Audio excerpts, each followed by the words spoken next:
All right, ladies and gents, I am back from vacation. As you can see here in the showroom, there's really nothing going on. I do have a customer here picking up their brand new Chevy Equinox, which is this one right here. I sold this before I left. They waited and they wanted to pick it up today once they got all their money in line and stuff like that. So this is a LT model with a confidence convenience package and a sunroof. Like I said, they're signing up their papers, so they'll be out of here probably within the next 20 or 30 minutes. And then at that point, there's not all that much to talk about today, other than one vehicle that we did get on the lot that I want to check out personally and see what it's all about. So let me just give you a quick glimpse now, then I'll go back inside, finish up with my customer. I'm probably gonna run and grab lunch first, and then when I come back, we're gonna check out this vehicle in greater depth. So here's a sneak peek of what it is.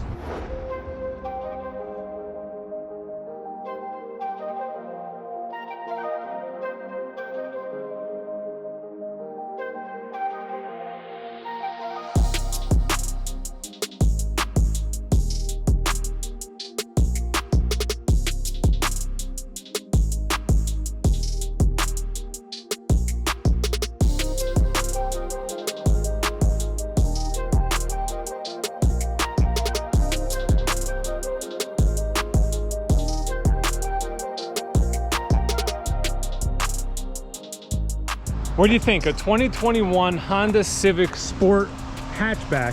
Now, what I like about this is the fact that I don't have anything to compete with it anymore. You know, the only sedan we have is the Malibu, like you see next to it, which obviously is not in the same class or the same style as this Honda Civic hatchback. So taking a brief look at this, I do like the vehicle. I think it looks pretty nice. It definitely looks sharp. You know, when compared to our Cruise hatchback, the Cruise hatchback would have been the closest thing, or the direct competitor, I should say, to this model. Ours was really not a very successful vehicle for us, hence why they probably discontinued it.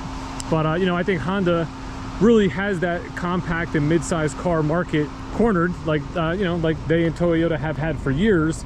Whereas like the Chevys and the Fords and the domestics were always, you know, playing catch up. You know, for us, it's all about trucks. You know, Silverados, Tahoe Suburbans, things like that, where we excel and the Hondas and the Toyotas of the world fall behind. So, you know, you kind of go after the market that you're used to selling to. Obviously, Honda's great reliability.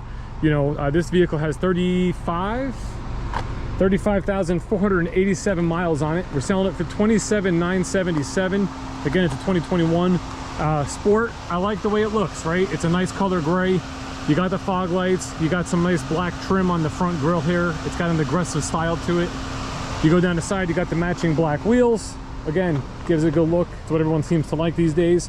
And then what I like about the back, the fact that it's a hatch, and I'm a fan of the hatchback. You know, we had our Chevy, I have a Chevy Volt, which is a hatch.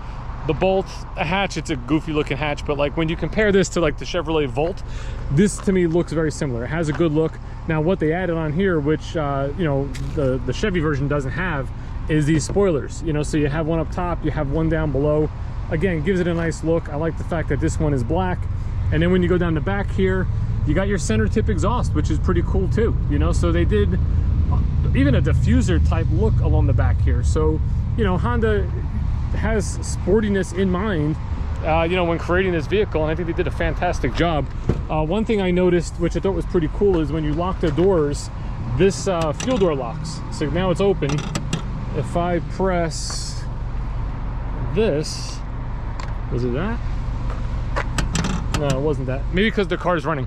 Before I was pressing the button, there's one button to open it up here. There's another button here, which was making a clicking sound over here. So I don't know if that was what that button was controlling, but I do know when I locked the door with the remote, that fuel door locked as well, which was pretty cool. Seats are obviously going to fold down here. So if you wanted to drop this down, you can get all sorts of space, you know, as far as for cargo. And that's what's nice with a hatchback. You know, you have just a tremendous amount of room. They even have a little cargo shade here that runs across. This way you can cover any of your valuable stuff in the back, you know, through the window. Won't be able to be seen. And then underneath the floor here, you do have your spare tire and your tools. You know, not really that much extra room underneath. They have these big foam blocks here. This is sort of cheap in my opinion. This obviously is just here to support the floor, so when it's, you know, because the tire is lifted so high here, when you drop this down, everything's flat. It does support it. There's little gaps you can see, like if you push in certain spots, if you had heavy items in certain spots, maybe eventually that cardboard thing would kind of get creased and get weakened. But you know, again, it's not not the end of the world. Definitely a lot of space inside as far as for cargo. Now if we go in the back, let's lift these seats back up. This does have a leather interior, which is nice. Let me hop in here. Now I was sitting in the front where I was comfortable. My head just barely is touching the ceiling here. Obviously leg room, bit of a problem, you know, which is like that in all compact cars. I'm 6'5", I'm a tall guy, so for me, any back seat, if I'm sitting in the front, you know, is relatively tight. Really depends on the individual model.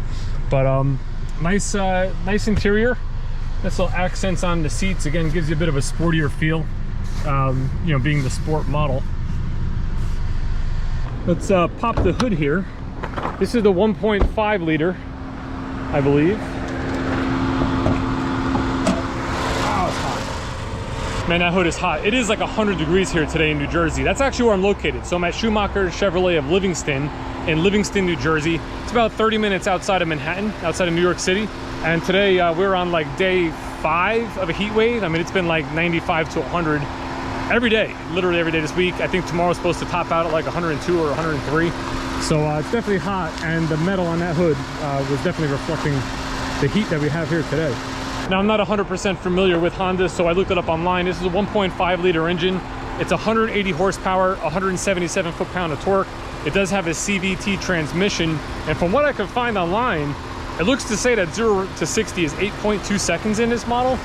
That's not all that quick. You know, I mean, I'm thinking about like, you know, most cars you'd want to be at least in the 7s, I would think. So maybe I'll drive it later to kind of feel it out, but 8.2 seconds to 60 from what I found. And gas mileage, 29 in the city, 37 on the highway.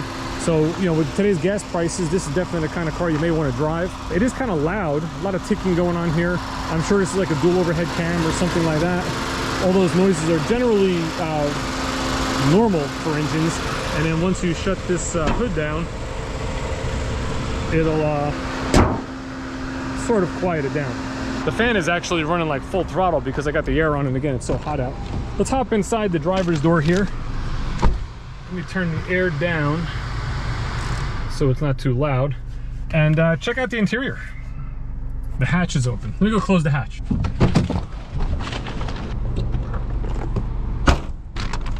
Okay, we're back. Let's take a look around. Let's see what we got. Again, I'm not 100% really familiar with Honda. We deal mostly with domestic cars. The only way we generally get one of these would be on a trade-in. This one is an automatic, which is what most people would probably want. Standard size glove box there, owner's manuals. Nice trim, you know, on the dashboard. It does have a sporty feel. What I did notice, what I liked about the radio right off the bat, is this little button up top. It's got a sun and a moon, and that's your brightness button. So you can dim out your screen and turn it off completely right from that one touch button. I like that. Sometimes you're driving at night, it's too bright, you want to dim it out. You got one button, you don't have to go through multiple screens, multiple pages to get to it. To get to a brightness, you can just tap it once to the middle setting. You can do it individually, you know, block by block, or you can turn it off altogether. Pretty cool. Small feature, something I like. Off to our left side here, standard controls, windows, locks, mirrors, super easy. On the left hand side here, it looks like it has some safety features. Looks like a lane departure warning type thing like we have with Chevys, StabiliTrak, and a forward collision alert. That sort of stuff, like these days, is pretty much going to be standard across the board in really most vehicles. Typical stalks for lights and wipers, that's pretty standard amongst most manufacturers. And then you got your buttons on the steering wheel. So it looks like you have cruise on the right, and you have, I guess, radio controls, Bluetooth, and information for your front screen on the left. If you go to these info pages, looks like you have a fuel indicator here. Vehicle's getting a little over 33 miles per gallon. Or if you hit right, we go to the radio. Let's go back to info pages. You got a turbo in here, turbo icon. Guess that's, or so some sort of like a boost gauge, I imagine. Back to info, you got a wrench. Wrench is going to be oil life. I guess just oil life. Music note will bring us to radio, phone for Bluetooth. You can change from miles to kilometers. And then you got, I guess, a compass here, turn by turn for smartphone navigation. It's a little confusing with the buttons because you hit the info button to make the change to the screen, hit enter, unless that's the only page, because the minute you go left or right or up or down, it just changes right back to the radio. So it doesn't really matter what mode you were in. the instant you press one of these 4, it brings you back to the radio. Obviously, I don't know how to use it. I've never used it before. I'm assuming, I guess these info pages, it's just 1 page per item. Like that's trip B. If I go down, yeah, it brings you to the radio. Well, obviously it has radio controls, it has your information buttons and all that sort of stuff on the screen. You do have paddle shifters here, which is nice. Radio is touchscreen. You have some extra buttons on the side for your home screen and things like that. One thing I don't see, it's got smartphone connection. I'm guessing that would be not just Bluetooth, but also Android Auto and Apple CarPlay. Not 100% sure. I don't see anything that says Android Auto or Apple CarPlay, but it's 2021, so it probably has it. There's also one nice button here for climate. It'll bring up your climate screen. So it's very intuitive. I mean, Honda did a great job, you know, making things very easily laid out and very easy to control, especially for someone like myself who got in it for the first time. Here we got a USB cord coming out of here. I guess that's built right into the back of the radio. Rather than having a plug, a port, they did a cord, which I don't know if I like, because now I got to try to retract it back in here. Not terrible. Cup holders, they slide back and forth. You got a spot down here for, I guess, you know, you can fit like probably a 2-liter bottle of soda down there. And you have your standard sort of storage in the back. Nice car. I mean, it's a nice car for someone.